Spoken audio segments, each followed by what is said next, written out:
This is the No Strings Podcast with Rel Simon.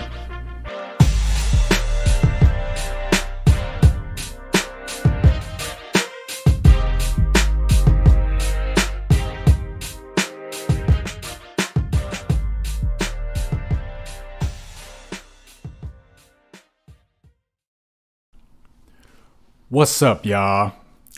Welcome back to the No Strings Podcast with Rel Simon. It's been a little while with the last podcast dropping, episode 66, Liberation, which was on my birthday, released on purpose on my birthday back on July 6th. And here we are with the record date of Saturday, August 23rd, with episode 67 titled Passion or Profit. Again, and as always, this podcast is brought to you by Spotify for Creators. And thank you for listening to on whatever platform that you're listening to. Spotify, Apple, audio version posted as a video on my YouTube channel, iHeartRadio, wherever this thing beams out to through Spotify's channels. And also two housekeeping things to note. One, an observation, and then one, another safety note. Speaking from me as a DC resident, first, a quick observation, realizing that Target has recently lost $12 billion in profit, and their stock has exponentially crashed after the former CEO quit and was dropped, and they replaced a new CEO. And as they say, go woke, go broke. You know, we all know about the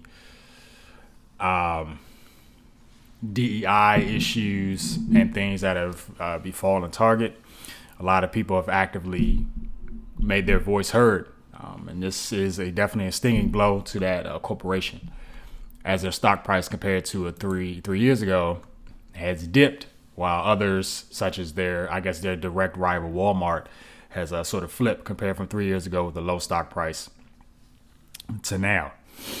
As I watched a video from Valuetainment, Patrick Bet-David, they talked about how in 2022, Target's stock price was over $300. And now in 2025, it's a little under $90, whereas essentially it's the flip for Walmart. So I still myself shop at both if I'm close to either or to pick up something and run a little errand. But I get the agenda. I get the reasoning, and that's life. That's business. So, and the other piece of business here in Washington, D.C., knowing that Donald Trump has deployed the National Guard, and you've got Homeland Security as well as ICE running crackdowns, collaborating with MPD.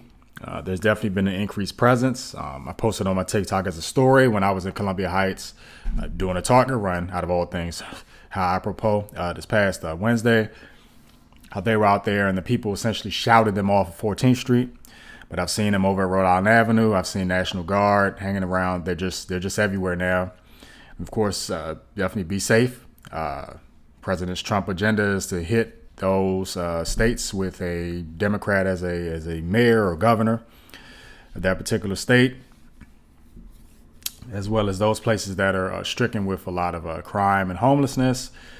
Some of the videos I've seen, it's a just cause to get the crime out of the streets, or if you need to do a gun raid and get all the weapons out and away. Obviously, if people are committing violent crimes, they deserve justice and to be punished rightfully. But there have been some moments of just a little too much aggression that have been going on. And even some people may be unjustly detained or taken away. Just some sad stories. So just be careful out there, y'all. All right, so now we're going to get into the meat of the episode here. Sit back and relax and enjoy. And this episode, or this idea for this episode, just spawned to me the other day. And that's the thing about sometimes doing this financial content, where certain topics, there are things that may spark in my head where, I never talked about that tangent or this or that. And I always try to spin it back to money and profits and things like that, because it's all about labor. It's all about stats, numbers. It's all about psychological and societal effects as well. So this past Tuesday, August 19th, I was checking out a video on YouTube from the Model MBA channel. And they essentially, Modern MBA channel, titled The Brutal Business of Texas Barbecue. And that video highlighted barbecue restaurants in the state of Texas. Heavy state. I mean, of course, you got Kansas City barbecue. You got some nice barbecue places in Tennessee, even a few here in DC. But Texas is for long known, for decades, as the region. Austin, this place, that place, and a little bit of San Antonio. But this particular video highlighted barbecue restaurants in that state that continued to either thrive or have adapted or flat out struggle in the restaurant business. Because this particular restaurant model, based on their stats, has about a 66% success rate, meaning that every 2 out of 3 barbecue restaurants in Texas end up being profitable and will survive, or have survived and have become profitable in the state of Texas. Another thing is that they brought up is when you think about Texas, or when you think about barbecue, you think about brisket and pulled pork and things like that. And the brisket cut of meat, as they use an example, if you buy a sort of $15 cut of meat, or a 15-pound cut of brisket, after cooking and smoking and everything like that, it only equates to about 6 pounds. So there's a 9-pound sort of loss due to shrinkage, because of course, fat rendering and things like that, versus other cuts of meat such as traditional beef or even chicken, where you get a little bit more protein or more meat by weight, as you see as sold in fast casual restaurants and other restaurants. So barbecue and restaurants in general, they do operate on a thin margins, versus profit and loss. Not so much as like supermarkets. Supermarkets are like super thin. Like a lot of supermarkets don't get a lot of profitability. Some operate at a loss, but you think about Texas as well. You got the long work hours in general. As a barbecue pit master, you're smoking the briskets overnight, up at 4 a.m. trying to get dispatch ready for the next day. A lot of barbecue spots, they may not be open 7 days a week, maybe open 4 days out the week, and you're selling product until you sell out. Not being open all day. You only have a certain amount of product until you sell out, from in the morning till the afternoon. But also in Texas, there's the Texas Monthly's barbecue top 50 list, which is a very famous list, and there's a lot of pressure for restaurateurs to stay afloat and stay relevant in that region. But essentially, once you make the top 50, you're going to see a flood of people coming in. You've been recognized for your barbecue. And some people have even criticized this list because it's only managed or it's put together by or spearheaded by one guy. I'm sure he has like a small team, but it's like almost like one guy's opinions. Some people like it, some people don't, but it's a famous list. But anyway, I used a little bit of ChatGPT here, and from my ChatGPT search, I pulled data from Glassdoor.com. And I asked ChatGPT what's the average salary for a Texas pitmaster. And it told me that from the GlassdoorData.com information is that the average base salary for a Texas pitmaster is around $79,000 plus extra for tips, wage tips. There was another listing that posted a base salary of $51,000 plus extra for tips. Going back to that Modern MBA video, it mentioned that the pitmaster work is, quote unquote, from dusk till dawn. Being a pitmaster is a labor of love with a passion for the craft, superseding that high salary position. You think about a pitmaster versus a lawyer or a doctor. And your mind, some people's mind may immediately go to, boom, the salary difference. Because, again, being a pit master, you're still kind of working in a restaurant space. Versus like a lawyer, you got the billable hours, or a doctor, you're working in a hospital, high salary, whatever. And also from a quote from Modern MBA from that channel, from the video, quote unquote, the long hours and labor intensive work means that the barbecue industry is driven more by passion than profits. It's a market dominated by independence and where chains never make a dent, quote unquote. And by chains, they do mention Dickey's, Famous Barbecue, Famous Dave's, etc., which there's more of a presence nationwide. But as they mentioned on the video, right, you have a centralized location or warehouse where the food is already cooked, and then it gets outsourced to the restaurants, and then you'll have regular staff, a lot of teenage staff or whoever, putting things in microwaves or just heating something up real quick, and boom, you have your sort of fast casual, fast food style restaurant sit down barbecue.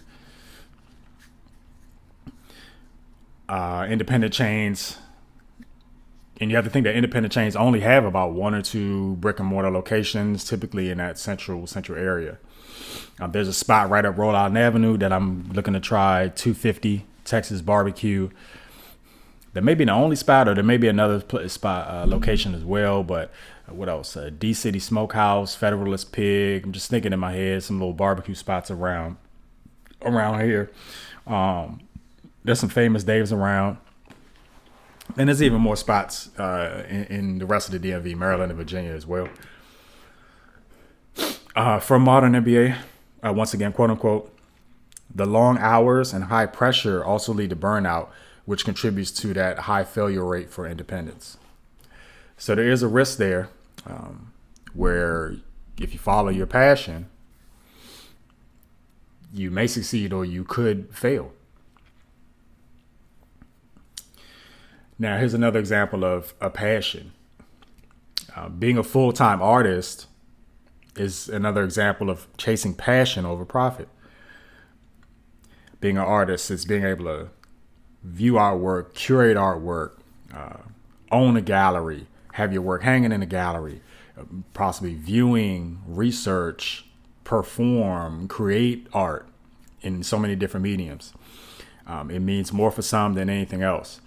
Being able to have that set of supporters. I was just at an art show last week in Anacostia. Shout out to Joel Ulmer. He was recorded on way back on episode 2 of my podcast. I always talk about Joel, but he had 3 pieces shown at this gallery, and I went to the opening last Saturday at the Honfleur Gallery over in Anacostia, alongside a bunch of other different artists. And just, man, these artists are just so talented, man. Like I can't hold a candle to these folk, right? And when you look at the on the sticker on the wall, the name, the title of the work, the medium, the dimensions, the piece may be for sale, not for sale, or it may have a price tag. And usually that price tag is a 4-figure price tag where they're looking for X amount of money. But my boy Joel is an example of, he's received a lot of different, he's been blessed with opportunities and grant money or funding things or commission-based funding to have a show here or do this or do that or travel here or travel there. And even right now, he's working at the National Gallery of Art. So there's positions in the art space, being an art teacher or art professor or working at a gallery, where you can kind of still be ingrained in your profession. But again, it's not for everyone, because not every artist makes it. It definitely is a career with an unsteady income. Then there are artists who often seek that completed piece, that boom baby to sell for a high price to really make it, reach that notoriety and fame. And that success can be reached through their art, through their work. You see their passion on the page, on the canvas, in the music, on the sculpture, as created. I've seen, again, like I mentioned, I've seen my colleagues participate in so many wonderful shows and sell pieces. And for me, of course, I graduated from Drew, class of 2010, with an art degree. for my love of the medium and love of art at that time. And at that time, not for what it would translate to in the real world, versus a poli-sci degree, a law degree, medical degree, teaching, whatever, bio, English major, whatever type of majors, right? Or even like an athlete. In my current profession, I don't create as much. I just have a regular old 9-to-5 job with some steady income.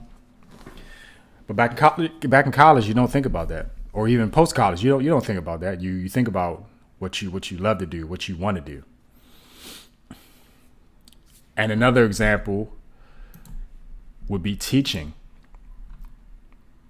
And I know a few teachers, and that profession has long been regarded as one that's underpaid and underappreciated. Another stat with the assistance of ChatGPT from Education Week, according to the National Education Association, NEA, the average public school teacher salary for the 2023-2024 school year was $71,699. Now, this data for 2023 and 2024 also cites the starting salary of $46,526, with only 30% of districts offering starting pay of $50,000 or more. And for this example, let's focus on public school teachers versus a private school or university teachers. This is another profession where your passion for sharing knowledge, that youth development, and everything else, it trumps the sort of stagnant wages that are currently being offered. These cap wages that are being offered on the district level, on the city level, local level, national level, whatever. And also, as a teacher, it's really a test of patience to handle these children. Because a lot of children out here running the streets, the children, youth, teens, got these different attitudes, attention spans. A lot of them don't want to go to school, not paying attention in school, may have some conflicts in the home that may translate into the school setting, school fights, truancy. You've got indirect teacher injuries from fights. You've got school shootings. You've got all types of incidents that may occur in schools nationwide. But for me, I just commend, and I wish that our teachers were celebrated and compensated more, because they are such a key foundation for the development of any society. You need those building blocks, your ABCs and 1, 2, 3s.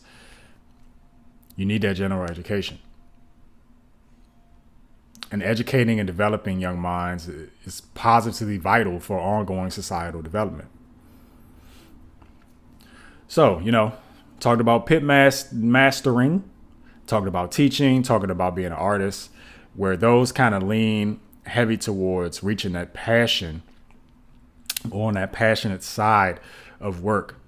I'm going to take a quick pause, and on the other side, I'm going to dip into a little bit of the profit side, but then also spin it all the way back. So I'm going to catch you on the other side, take a quick pause.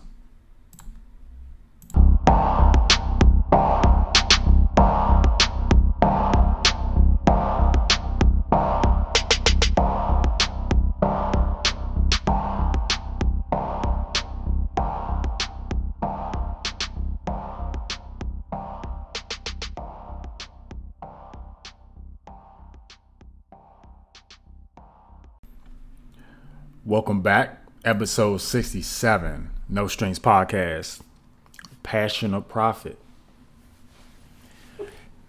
Let's talk about some profitable jobs.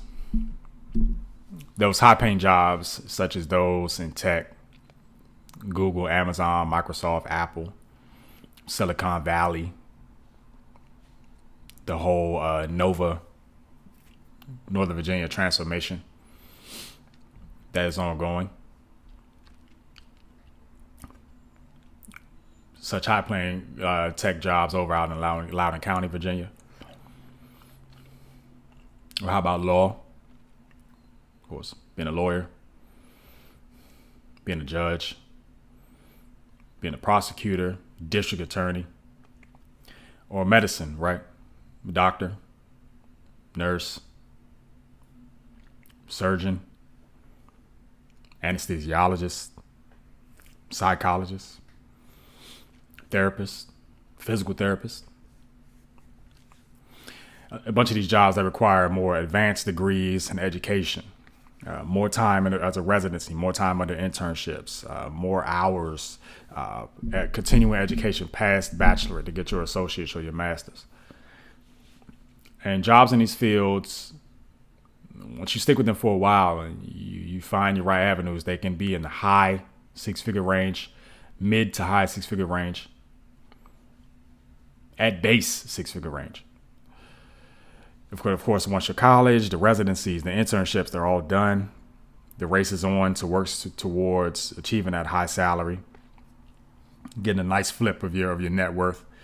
For some, being able to pay down those high student loans, using that high salary to pay that down. Even though some people, which is documented across many channels and many statistical models, that a lot of people with high-paying jobs do not manage their money right, still stuck in debt because of that lifestyle creep. And so many people in these professions, they enjoy their career, while others may be in it for the money. And also at trade schools, like such as construction, plumbing, electrician, these are also, because you need these things. These are also sort of trades and careers where you can make a nice profit. And a lot of people enjoy it, enjoy the labor. Some are in it for the money. Some may be arranged to do it. If you have a family, in Eastern cultures, think about Indian or Asian cultures where the parents expect you to be a doctor or a lawyer or this or that, something high paying. This is what we saved enough money for you to go to school for. And there's that sort of expectation where you kind of go through it and you go through the motions and you're just in it for the money. You're in it because of the family expectations. And others may look for a job and just kind of deal with it. It makes a lot of money, even though it's something you may not like, but you're seeking to make the most amount of money in the shortest amount of time. You're trying to follow that tried and true method of living on less than you make, taking advantage of that high salary, saving as much as possible, retiring early, live comfortably. That lifestyle creep, you need enough money because you have a bunch of kids in the house and you need the income needs to match the lifestyle. Then there's also the sort of societal norms, because if you think about a stripper or a porn star or an OnlyFans performer, these type of careers where you're solely in a game to make loads of money, it's easy money, sort of selling or advertising your body to make profit or make loads of money. Despite the negative image that will stick with you forever, there are dangerous pitfalls in each of these careers as well. But some people look past that and it's profit, not really like a passion. Now, there are sort of sex workers out here that are passionate about it and are spoken advocates for it. But the majority of them are in it for that money, the quick and easy money. So I'm going to take an example from a local bakery here in D.C., right over in Georgetown. Sophie Kalinia Lamontagne, sorry if I butchered that last name, and Catherine Kalinis German are the co-owners of Georgetown Cupcake. Sophie herself was a former venture capitalist in Boston, Massachusetts, while Catherine was a fashion marketer for Gucci in Toronto, Canada. In the late 2000s, they gave up their profitable jobs, or at least high in status or stature or name brand, to shift to baking cupcakes. And I try to look for more examples, but I watch a lot of CNBC and a lot of videos. But there are more examples of people in DC with this sort of model, which I'll get to in a second, this sort of mindset. But also all over New York, Chicago, wherever, LA. If you think about Georgetown Cupcake, the business itself, and again, shout out to ChatGPT and Google and just all the little stats that I found, all the resources. Georgetown Cupcake, they have 2 brick and mortar locations, like 2 physical locations where you can go in and buy cupcakes in this area. One in Georgetown and one in, what did it say, Rockville? I'm not going to pull it up. I think it said Rockville. Maybe in Bethesda. Rockville or Bethesda. But they also offer nationwide shipping. And also, as a side note, going back to the barbecue piece, some of the most famous, specifically Franklin Barbecue, one of the most famous barbecue spots in Texas. They also sell their briskets on Goldbelly, and they sell their meals and things like that. That's another way for businesses to become more profitable through the app called Goldbelly, where you can get those luxury or those bougie type of desserts and treats, bagels, seafood, and barbecue from nationwide places. It can be shipped to your home, pretty pricey, but it can be shipped to your home if you are unable to visit that physical location. Anyway, just think about Sophie and Catherine. So their sort of decision was they were in the lane of profit, and this is in my opinion. They were in the lane of profit, and they hopped over to seek a passion. And now it's kind of melded into a profit and passion to a degree, doing what they love. According to Kana Equity, Georgetown Cupcake gained a revenue of $23,961,000 in 2024, which is a cupcake place, bakery, desserts, right? And you think about to leave behind the high-paying jobs and possible stress to move into this sort of niche market that has exponentially grown, in part due to social media, Food Network, the great cupcake race, cupcake wars, Cake Boss. A lot of these famous people were designing cakes is fun and cute, and having these cupcake spots or boutiques or they're bougie and they're fun. You get a lot of notoriety, recognition. You may open a cookie shop or just a traditional cake shop or a pie shop or ice cream shop. But again, this sort of market has pretty much grown since the late 2000s, especially since their sort of opening and Georgetown Cupcakes were opening around 2012. And you think about that whole market, the labor, the design, the research, the cupcake flavors or the dessert flavors, the experience itself, walking into the shop, the customer service, hopefully being treated with positive customer service, the lines going around the corner, going down the block, and it's being posted on TikTok and Instagram, that social media presence. There's some who chase all of this sort of fame or have a positive impact on it as to what it's doing for the community and how you're able to become famous versus just, I'm sure, of course, everybody knows Gucci. Of course, who knows? Catherine may have been in a few ad campaigns or something for Gucci, if that was in her lane. And Sophie may have been in a lot of big and high profile meetings. And so, we don't know what their headspaces were when they chose to leave. They probably just wanted a simple direction, or maybe one or the other of these two individuals just simply got tired of the job or got tired of the responsibilities of that particular job. It's just doing what you truly love to do and what you believe that you were placed on earth for or placed on earth to do. That's what some people believe in their hearts. And then there's others that will take advantage of that high paying opportunity and will sacrifice in the now to hopefully reap rewards in the future, or take that high paying opportunity because you need it right now. You've got these kids, or you have this opportunity. You have to move away from your family. You have to do this. You have to do that, and hopefully get that golden goose at the end of the road. So really, just to close this whole thing out, I think you must position yourself to be the best of what you are in your current posture, in your current job, in your current career. Just block out all the noise and just stick to work fast, work efficient, work, But at the same time, of course, seek out new skills, read more, discover things that you may end up falling in love with. And know that not every career is for everybody. Not every passion or hobby is for everybody. And the passion that you enjoyed in the past, you may not like in the present, and it may rekindle in the future. You may not have any passions in the past. You may be discovering a passion now, and it may not rekindle in the future. Or you may have a passion that you like now, and then it'll blossom into something in the future. Your passion can leave you broke or burnt out. The restaurant career can be pretty cutthroat.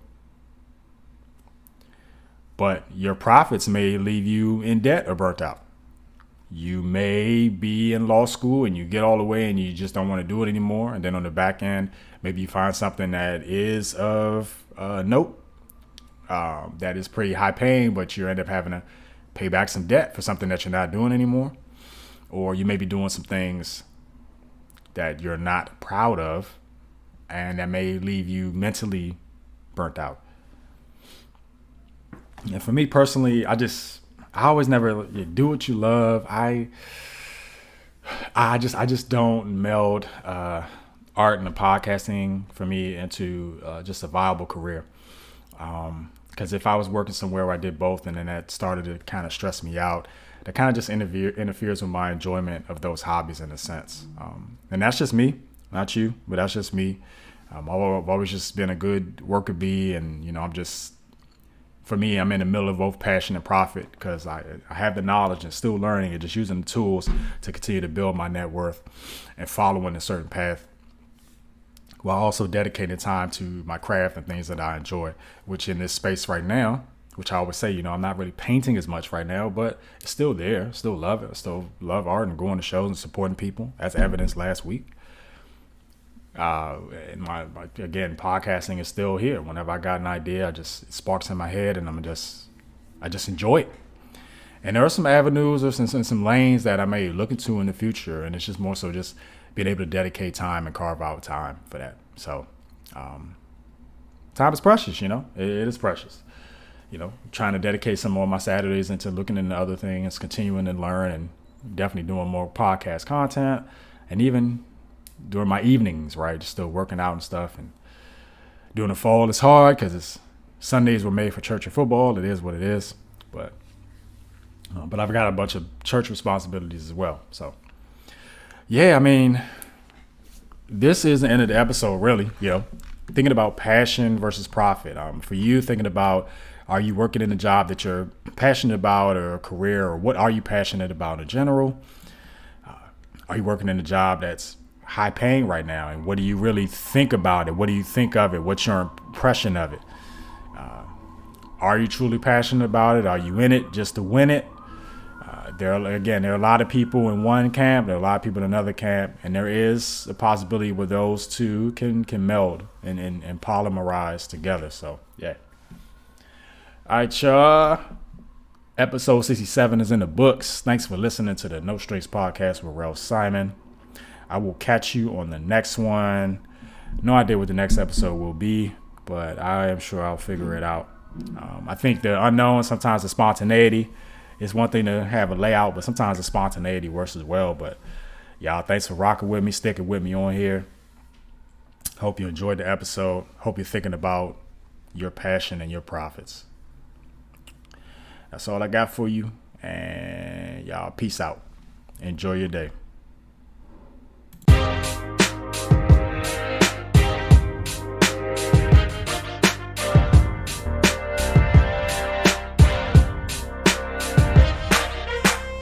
Thank you for listening to the No Strings Podcast with Rel Simon.